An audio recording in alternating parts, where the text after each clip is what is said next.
नमस्ते मेरे प्यारे बच्चों। तो चलिए आज का जो आपका क्लास है वो है यूरोप में राष्ट्रवाद। ठीक है, यूरोप में राष्ट्रवाद में अभी तक हम क्या क्या सेशन कर चुके हैं वो मैं आपको बताऊं। तो टोटल 3 क्लास किए हुए हैं। ठीक है, जिसमें हम यूरोप में राष्ट्रवाद की चर्चा कर लिए हैं। इसके बाद हम देखेंगे कि जुलाई 1830 की क्रांति का चर्चा कर लिए हैं और जुलाई 1848 की क्रांति की चर्चा कर चुके हैं। इसके बाद नेक्स्ट इस चैप्टर का जो मोस्ट इम्पोर्टेंट पार्ट है वो है आपका इटली का एकीकरण। इटली का एकीकरण ये काफ़ी इम्पोर्टेंट पार्ट है जिसको हम 2 क्लास में करेंगे। इटली के एकीकरण को पार्ट 1 ठीक है, और फिर पार्ट 2 2 क्लास करेंगे।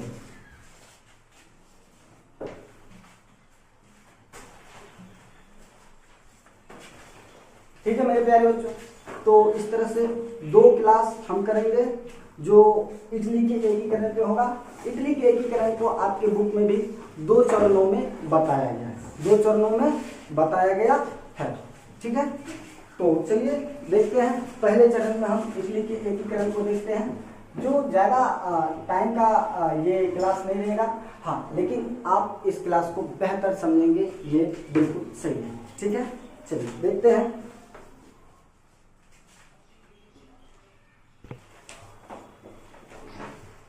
तो चलिए देखते हैं इटली का एकीकरण।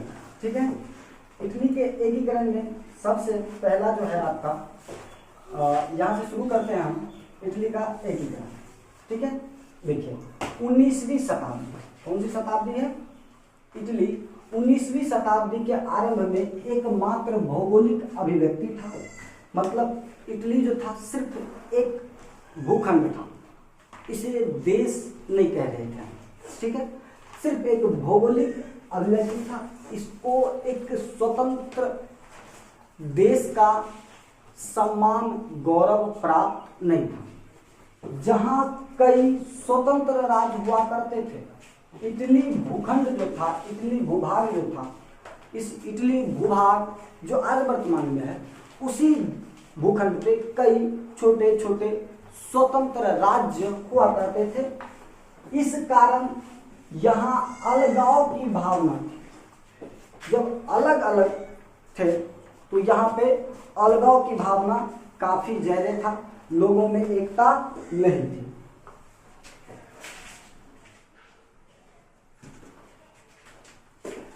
तो यहाँ लोगों में एकता नहीं थी, लोग अपने आप को इटली के निवासी नहीं मानते थे, वो अलग अलग राज्य के निवासी थे। ठीक है, ये चीज समझे आप। अब देखिए इटली में अलगाव की भावना होने के कारण यहाँ राष्ट्र हित के बारे में कोई चर्चा नहीं होती थी, बल्कि सब अपने अपने राज्य स्तर पे खुश थे। अब देखिए इटली के एक राष्ट्र, इटली जो है एक राष्ट्र के रूप में कैसे उभर के आया सामने, इसे हम देखेंगे। तो इटली एक राष्ट्र के रूप में स्थापित हुआ। स्थापित होने में भौगोलिक समस्या के अलावे कई अन्य समस्याएं भी थी। एक तो भौगोलिक समस्या थी, इसके बाद कई अन्य समस्याएं भी थी। जैसे देखिए, जैसे इटली में ऑस्ट्रिया का हस्तक्षेप बहुत ज्यादा था। ठीक है, इसके बाद फ्रांस जैसे विदेशी राष्ट्रों का हस्तक्षेप भी था। ऑस्ट्रिया का तो था ही, फ्रांस जैसे विदेशी राष्ट्र का भी अंदर से पकड़ था। इटली के भौगोलिक क्षेत्र था, अलग अलग में बटा हुआ था, उस पर भी। अब देखिए, अतः इटली के एकीकरण में इसका विरोध असंभाव्य था। मतलब कि जब तक ऑस्ट्रिया और फ्रांस जैसे राष्ट्र के हस्तक्षेप को खत्म नहीं किया जाएगा, तब तक इटली को एक करना दुर्लभ था। बात समझ आ रहा है? आप आराम से लाइन बाय लाइन इसे समझेंगे। तो चलिए प्यारे बच्चों आगे देखते हैं। देखिए, इसका विरोध असंभावित था। इधर राजधानी रोम, इटली का राजधानी आप मेंशन यार ऑब्जेक्टिव मेंशन करेंगे, रोम होगा। ठीक है, रोम जो था वो प्रॉपर पोप के अधिकार क्षेत्र में था। पोप अर्थात क्या, पोप है क्या, पोप का मतलब क्या होता है, तो आप याद रखेंगे पोप एक उपाधि है जो धार्मिक उपाधि है, और जो कहा जाए कि अगर आप देखेंगे कि कोई भी सीएम बनता है तो सीएम किसी व्यक्ति का तो नाम नहीं है, किसी भौगोलिक भूखंड का भी नाम नहीं है, वो एक कुर्सी का नाम है। इसी तरह पोप जो था ये धार्मिक गुरु को कहा जाता है, ठीक है, धार्मिक गुरु को पोप कहा जाता था, ठीक है। अब देखिए इटली के एकीकरण में जो राजधानी था इटली का पोप, वो रोम जो था, रोम पोप के प्रभाव में था। पोप की इच्छा थी कि इटली का एकीकरण हो, वो कहते थे ठीक है भैया इटली का एकीकरण कर दो, कोई दिक्कत नहीं है, होना भी चाहिए, इटली एक राष्ट्र के रूप में बने, अच्छी बात है, लेकिन वो पोप के प्रभाव में बने, पोप के जो इच्छा है उसके अनुसार बने, ना कि किसी अन्य राजनीतिक दृष्टिकोण से एकीकृत हो, बल्कि धार्मिक आधार पे पोप को एकीकृत करने का इच्छा, मतलब इटली को एकीकृत करने का इच्छा रखते थे पोप। तो ये देखिए कह भी रहा है कि पोप की इच्छा थी कि इटली का एकीकरण स्वयं उसके नेतृत्व में धार्मिक दृष्टिकोण से हो, ना कि शासकों के नेतृत्व में। इसके अलावे अनेक धार्मिक और प्रशासनिक भी संगतियां भी मौजूद थी, क्योंकि इटली एक नहीं था, ठीक है।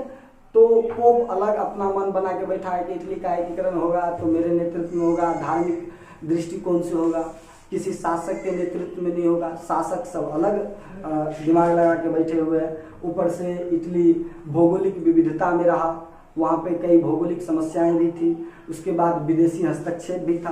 तो इटली के एकीकरण की समस्या में विदेशी हस्तक्षेप, भौगोलिक समस्या, ठीक है, राष्ट्रवादी विचारधारा का अभाव, ठीक है, इसके बाद पोप का प्रभाव, ये सब कुछ, ठीक है। लेकिन देखिए जो होना है वो तो होके ही रहेगा, और राष्ट्रवाद जैसी विचारधारा जो यूरोप में अभी फैल रहा है एकदम बहुत ही तीव्र गति से। अब देखिए क्या होता है, परंतु इसके बावजूद भी इटली का एकीकरण होना शुरू हो जाता है। इसके बावजूद भी 19वीं सदी के आरंभ से ही इटली में राष्ट्रीयता का विकास हो रहा था। अब इटली में 19वीं शताब्दी के आरंभ से, 19वीं शताब्दी का आरंभ का बात करें तो समझिए जब 1800 वाला ईस्वी आरंभ होता है मेरे प्यारे बच्चों, तो उसी टाइम से इटली में राष्ट्रवाद की भावना तीव्र गति से बढ़ने लगा था, ठीक है, तीव्र गति से बढ़ने लगा था। अब देखिए फ्रांस में हो रही घटनाओं का प्रभाव भी यहाँ स्पष्ट रूप से पड़ रहा था। हम फ्रांस में तीन आंदोलन को पढ़े हैं, उसका असर इटली में स्पष्ट रूप से देखा जा रहा था, ठीक है। आगे देखिए नेपोलियन के सैन्य अभियानों ने इटली के नवजागरण एवं एकीकरण में अप्रत्यक्ष रूप से ही सही परंतु महत्वपूर्ण योगदान दिया जरूर है। अब जो नेपोलियन थे, नेपोलियन बोनापार्ट, वो जो सैन्य अभियान करते थे जिससे लोगों को काफ़ी कठिनाइयों का सामना करना पड़ता था, तो लोग उससे क्षुब्ध हो रहे थे और धीरे धीरे राष्ट्रवादी हो रहे, ठीक है। तो यही कह रहा है कि नेपोलियन के, देखिए नेपोलियन बोनापार्ट जो है कि सैन्य अभियान ने इटली में नवजागरण का संदेश पहुंचाया, जैसे ही एकीकरण में अप्रत्यक्ष रूप से ही सही, लेकिन सैन्य अभियान से भी और अप्रत्यक्ष रूप से ही सही, लेकिन इटली में राष्ट्रवाद की भावना को बढ़ाने का काम किया, ठीक है। अब देखिए परंतु काफी महत्वपूर्ण योगदान दिया इटली विजय के बाद। नेपोलियन बोनापार्ट ने जब इटली को जीता, एक मिनट बच्चों,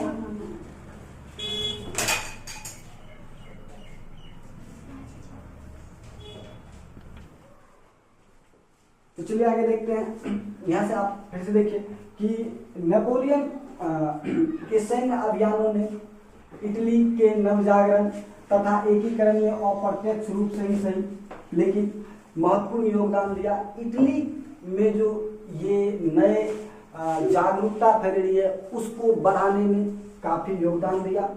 ठीक है, अप्रत्यक्ष रूप से ही सही लेकिन काफी योगदान किया। ठीक है, आगे बढ़ते हैं। अब देखिए इटली विजय, जब नेपोलियन ने इटली को जीत लिया तो इन्होंने संपूर्ण इटली को 3 गणराज्यों में बांटा था, 3 गणराज्यों में गठित किया था, जिसका नाम सिस्पाइन गणराज्य था, एक हुआ, दूसरा लिगुलियम और तीसरा था ट्रांसपेडेन। 3 गणराज्य में बांटे थे। उसने इटली में यातायात व्यवस्था, रोड इंफ्रास्ट्रक्चर काफी चुस्त दुरुस्त कर दिया था। उसने यातायात व्यवस्था को भी चुस्त दुरुस्त कर दिया। उसके बाद देखेंगे आप, उसके बाद क्या होता है कि संपूर्ण क्षेत्र को एक शासन के अधीन लाया, संपूर्ण इटली को एक शासक के अधीन लाया। तो इससे लोगों में जो नीतियां लागू की गई लोगों के बीच वो एक तरह की, तो लोगों को एकता समझ में आया थोड़ा वहां से। ठीक है, तो देखेंगे क्या होता है कि चुस्त दुरुस्त किया, संपूर्ण क्षेत्र को एक शासक के अधीन लाया। इन सभी कारणों से यहाँ जागृति आई, इन सभी कारणों से यहाँ पे क्या आ गई, जागृति आ गई, मतलब लोग थोड़ा सा सजग होने लगे थे। आगे बढ़ते हैं। ठीक है, आगे देखिए। अब देखिए इन कारणों से यहाँ पे काफी जागृति आई। नेपोलियन के पतन ये हो जाता 1814 ईस्वी में ही। नेपोलियन के पतन के बाद वियना कांग्रेस जो 1815 में हुआ था, वियना सम्मेलन भी इसे कहते हैं, वियना सम्मेलन द्वारा इटली को पुराने रूप में लाने के उद्देश्य से इटली के 2 राज्य पिडमोंट और सार्डिनिया। देखिए इटली जब ये यहाँ पे आप ये चीज समझेंगे मुख्य रूप से कि वियना कांग्रेस जब बना, वियना कांग्रेस जब बना तो वियना कांग्रेस ने इटली में पुरानी व्यवस्था को लागू करने के लिए, पुरानी व्यवस्था को लागू करने के लिए सबसे पहले इन्होंने पिडमोंट और सार्डिनिया का एकीकरण कर दिया, इसे एक करके एकीकरण कर दिया। ठीक है, एकीकरण कर दिया। तो इस तरह से वियना कांग्रेस के साथ ही इटली के एकीकरण का कार्य शुरू हो जाता है, इटली के एकीकरण का कार्य शुरू हो जाता है। ठीक है, अब देखिए इस प्रकार इटली के एकीकरण की दिशा तय होने लगी थी क्योंकि सार्डिनिया और पिडमोंट का एकीकरण हो गया था। इसके बाद आगे बढ़ते हैं तो क्या होता है, इटली में 1820 ईस्वी में, इटली में 1820 ईस्वी से ही कुछ राज्यों में संवैधानिक सुधारों के लिए नागरिक आंदोलन होने लगे। अब ये भी समझिए कि इटली में क्या होने लगा था, 1820 ईस्वी से ही वहां पे संवैधानिक सुधार के लिए आंदोलन होने लगे थे। ठीक है, वहां पे एक गुप्त दल बनाया गया था, एक गुप्त दल कार्बोनरी का गठन राष्ट्रवादियों द्वारा किया गया था। राष्ट्रवादियों द्वारा कार्बोनरी नामक दल का स्थापना किया गया था। ये गुमसुम चुपचाप स्थापना किया गया था। ठीक है, इस दल का उद्देश्य था छापा मारकर युद्ध के द्वारा राजतंत्र को नष्ट करके गणतंत्र की स्थापना करना इसका उद्देश्य था। ठीक है, आगे बढ़िए। प्रसिद्ध राष्ट्रवादी नेता काफी पॉपुलर रहे थे, इसमें आपको इसके बारे में काफी जानकारी रखना है, जिसका नाम था जोसेफ मेजनी। राष्ट्रवादी नेता क्या नाम था, मेजनी। इसी दल से संबंधित था, इसी दल से संबंध रखते थे। अब 1830 की क्रांति, फ्रांसीसी क्रांति जो हुई थी के प्रभाव से इटली भी अछूता नहीं रहा, मतलब इटली पर भी 1830 की क्रांति का काफी प्रभाव पड़ा था। ठीक है, अछूता न रह सका। यहाँ भी नागरिक आंदोलन होना शुरू हो गए, इटली में भी जनता आंदोलन करना शुरू कर दिए थे। ठीक है, अब देखिए क्या होता है कि फ्रांसीसी क्रांति के प्रभाव से अछूता नहीं रहा, यहाँ भी नागरिक आंदोलन शुरू हो जाते हैं। मेजनी ने इस नागरिक आंदोलन का उपयोग करते हुए उत्तरी एवं मध्य इटली का एकीकरण में एकीकृत गणराज्य स्थापित करने का प्रयास किया। अब मेजनी जो था वो उत्तरी इटली और मध्य इटली दोनों को एक करके गणराज्य स्थापित करने का बेहतर प्रयास करता है, लेकिन असफल रहते हैं। लेकिन इसका प्रयास सफल रहता है क्योंकि इन्होंने राष्ट्रवाद विचारधारा को काफी फैलाया। ठीक है, देखिए कहता है लेकिन ऑस्ट्रिया के चांसलर मेटरनिख द्वारा इन राष्ट्रवादी नागरिक आंदोलनों को दबा दिया गया और मेजनी को इटली से पलायन करना पड़ गया, और मेजनी को इटली से पलायन करना पड़ जाता है। ठीक है,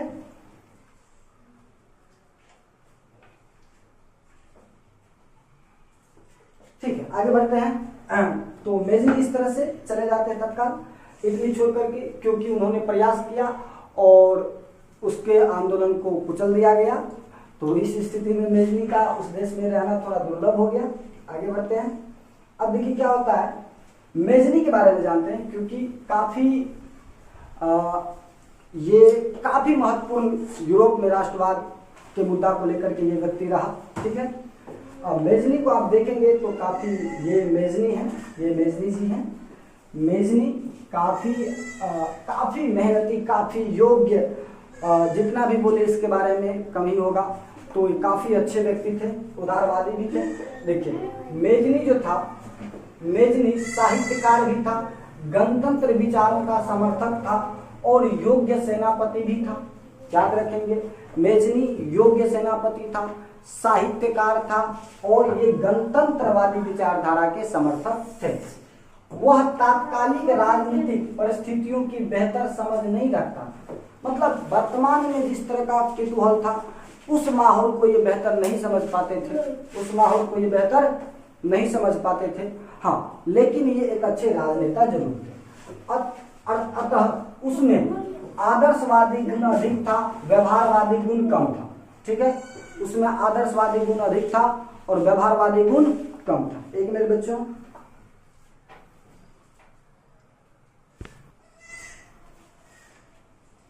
चलिए तो आगे बढ़ते हैं। तो क्या होता है कि यह जो थे मेजनी, यह आदर्शवादी व्यक्ति थे, आदर्शवादी गुण इसमें अधिक था, जबकि व्यवहारवादी गुण थोड़ा कम था। ठीक है, ज्यादा मैं डीप नहीं जा रहा हूँ, मतलब आपको जितना सिलेबस में बताया जा रहा है मैं बस उतना आपको बता रहा हूँ, कुछ बातें आपको एक्स्ट्रा मिलेगी, लेकिन आप अपने सिलेबस को बेहतर समझिए। ठीक है, क्योंकि आपको प्रॉपर अभी बोर्ड एग्जाम को देख करके उसको ध्यान में रख करके प्रिपरेशन करना है। तो प्यारे बच्चों, मैं आप पे भी कम फोकस कर रहा हूँ, मैं ज़्यादा से ज़्यादा सिलेबस पे आपके पढ़ाई में फोकस कर रहा हूँ, बिना समय गवाए, बिना लाड गुलाट, वो मैं आपको करता रहूँगा। कोई दिक्कत नहीं, मेरा काम पढ़ाना है, तो पहले पढ़ा लेते फिर लाड गुलाट करेंगे। ठीक है, चलिए आगे देखते हैं। अब क्या होता है कि जब ये मेजनी हार जाते हैं, इसकी पराजय हो जाती है, तो मेजनी हार नहीं मानते हैं। ये कई बार हारे, लेकिन ये हार नहीं माने। 1848 में जब फ्रांस सहित संपूर्ण यूरोप में क्रांति का लहर दौड़ रहा था, क्रांति का दौर आया, तो मेटरनिख को भी अंततः ऑस्ट्रिया छोड़कर छोड़ना पड़ा। 1848 में संपूर्ण यूरोप में लगभग क्रांति हो गया और ऑस्ट्रिया में भी क्रांति हो गया। और इस तरह से क्या होता है कि मेजनी जो थे, मेन विलन, उसको भी भागना पड़ गया। ठीक है, वो भी घर बार छोड़ करके अपना पलायन कर जाते हैं। ठीक है, अब देखिए इसके बाद इटली की राजनीति में पुनः मेजनी का आगमन हुआ, क्योंकि ये अगर नायक का कैरेक्टर रोल कर रहे हैं तो वो खलनायक थे। अब खलनायक जा चुके हैं, अब संपूर्ण इटली को एक करने का एक बार फिर से समय आ गया है और मेजनी फिर से इटली में आते हैं।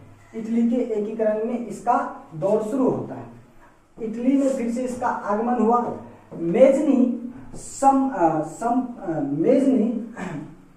मेजनी संपूर्ण बार इटली का एकीकरण कर उसे एक गणराज्य बनाना चाहता था। मतलब ये संपूर्ण इटली को इस बार एकीकृत करके उसको एक गणराज्य बनाना चाहता था। गणराज्य आप समझ रहे हैं कि जनता का राज्य वहां पर स्थापित करना चाहते थे। ठीक है, एक गणराज्य बनाना चाहते थे, जबकि सार्डिनिया पिडमोंट का शासन, ये देखिए सार्डिनिया पिडमोंट जिसको एकीकृत कर दिया गया है पहले से, सार्डिनिया पिडमोंट जिसको पहले से एकीकृत कर दिया गया था। ठीक है, वियना कांग्रेस जब स्थापित हुई थी, वियना सम्मेलन जब हुआ था तो उसी दौर में, ठीक है, तो सार्डिनिया पिडमोंट का शासक, इसका कुछ और ही मन था। इसका मन था, यहाँ के जो शासक चार्ल्स एल्बर्ट थे, वो अपने नेतृत्व में सभी प्रांतों का विलय चाहता था। वो चाहता था कि इटली जो इतने टुकड़ों में बटा हुआ है, वो सभी टुकड़ा बटोर करके हम अपने पास ले आते हैं।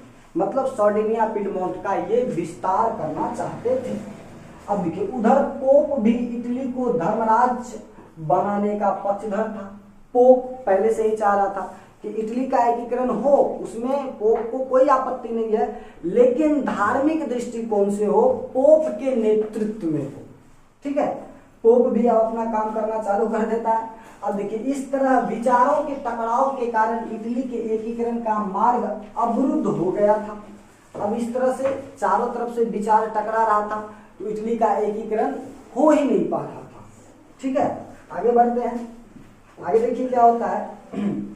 विचारों के टकराव के कारण अवरुद्ध हो जाता है। कुछ समय बाद कालांतर में ऑस्ट्रिया द्वारा इटली के कुछ भागों पर आक्रमण किए जाने लगे। अब देखिए, ऑस्ट्रिया जो था, इन्होंने क्या कर दिया, इटली के भूभाग पे हमला कर देता है। इटली के भूभाग पे हमला कर देता है, जिससे क्या होता है कि सार्डिनिया के शासक चार्ल्स एल्बर्ट की पराजय हो जाती है। सार्डिनिया पिडमोंट के शासक चार्ल्स एल्बर्ट वो हार जाते हैं। तो एक समस्या खत्म, कुछ नहीं किया, समय आया, समय का दौर है। जो विवाद था, उस विवाद में एक विवादित कैरेक्टर, ये चार्ल्स एल्बर्ट, उसको इटली की जनता ने नहीं, मेजनी ने नहीं, बल्कि ऑस्ट्रिया खुद सेट कर दिया, जबकि ऑस्ट्रिया नहीं चाहता था इटली का एकीकरण हो। ठीक है, तो देखिए, सार्डिनिया के शासक चार्ल्स एल्बर्ट की पराजय हो गई। ठीक है, ऑस्ट्रिया के हस्तक्षेप से इटली में जनवादी आंदोलन को कुचल दिया गया। अब यहाँ एल्बर्ट को हराया गया, और वहां पे जो जन आंदोलन चल रहे थे, जनता के द्वारा जो आंदोलन किया जा रहा था, उस आंदोलन को भी दबा दिया गया था। इस प्रकार मेजनी की पुनः हार हुई और वह पलायन कर गया। फिर से मेजनी हार जाता है, लेकिन मेजनी वो नहीं कर पा रहा था जो वो करना चाहता था, लेकिन मेजनी वो चीज जरूर कर रहा था जिस रास्ते से उसके मूल उद्देश्य की पूर्ति होती। मेजनी का बार बार हार जाना इस बात को बिल्कुल उजागर करता है कि यूरोप में मुख्य रूप से इटली में राष्ट्रवाद का विकास हो रहा है। मुख्य रूप से यूरोप में राष्ट्रवाद है। अब देखिए, इटली के एकीकरण का ये दूसरा चरण है। इटली के एकीकरण का यह दूसरा चरण है, और दूसरा चरण का मैं आपको इस क्लास में नहीं, इस एपिसोड में नहीं, अगले एपिसोड में देता हूँ। ये क्लास में अगले एपिसोड में आपको करवाऊंगा। तब तक के लिए जय।